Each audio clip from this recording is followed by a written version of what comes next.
പരിശുദ്ധ കുർബാന അനുഭവം ആവുന്നില്ല. ഒത്തിരി പേരുടെ പ്രയാസമാണ്. കുർബാനയ്ക്ക് ഒരു അനുഭവം കിട്ടുന്നില്ല, കുർബാന അർപ്പിക്കാൻ ഒരു ആഗ്രഹം കിട്ടുന്നില്ല, കുർബാനയ്ക്ക് ഭയങ്കര വരണ്ട് വരികയാണ്, കുർബാനയ്ക്ക് വരുന്ന സമയത്ത് ഭയങ്കര ക്ഷീണം വരികയാണ്, മടുപ്പ് വരികയാണ്, കുർബാനയ്ക്ക് പോകാൻ തോന്നുന്നില്ല.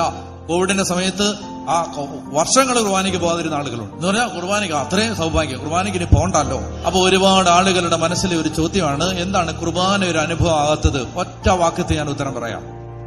ഈ ലോകത്തിന് വേണ്ടി ദൈവത്തെ അന്വേഷിച്ച ഒരു മനുഷ്യനും ഈ അൾത്താരയിൽ അർപ്പിക്കപ്പെടുന്ന യേശുവിന്റെ ശരീരരക്തങ്ങൾ ഒരനുഭവമായി മാറില്ല. ഈ ലോകത്തെ നേട്ടത്തിന് വേണ്ടി ദൈവത്തെ അന്വേഷിച്ച ഒരു മനുഷ്യനും, ഈ ലോകത്തിന് വേണ്ടി മാത്രം ക്രിസ്തുവിൽ പ്രത്യാശ വച്ചിരിക്കുന്ന ഒരു മനുഷ്യനും അൾത്താരയിൽ കീറി മുറിക്കപ്പെടുന്ന യേശുവിന്റെ ശരീരരക്തങ്ങളുടെ അതിലൂടെ ഒഴുകിയിറങ്ങുന്ന ദൈവസ്നേഹം മനസ്സിലാക്കാൻ പറ്റില്ല.